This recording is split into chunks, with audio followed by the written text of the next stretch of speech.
देश स्वातंत्र्य होण्यासाठी अनेक क्रांतिकारकांनी बलिदान दिले.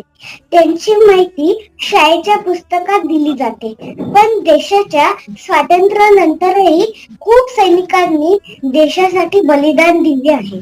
त्यांची माहिती आम्हा विद्यार्थ्यांना कशी मिळणार? आपल्या समाजामध्ये सैनिक आणि सैन्य दलाबद्दल फारशी जागरूकता नाहीये. हे पहिलं कारण आहे. दुसरं कारण, आपले लोक सहजपणे सैन्य दलात सहभागी होत नाहीत. बँकेत जातात, इतर ठिकाणी जातात. त्यामुळे सैन्य दलाबद्दलची माहिती लोकांच्यात फार नाहीये. तिसरं कारण असं असतं की सैन्य दल हे स्वतःच्या पुरतं मर्यादित माहिती ठेवतात. आता सैन्य दलातल्या लोकांनी लोकांच्यात मिसळून सैन्य दलाबद्दल माहिती देणं गरजेचं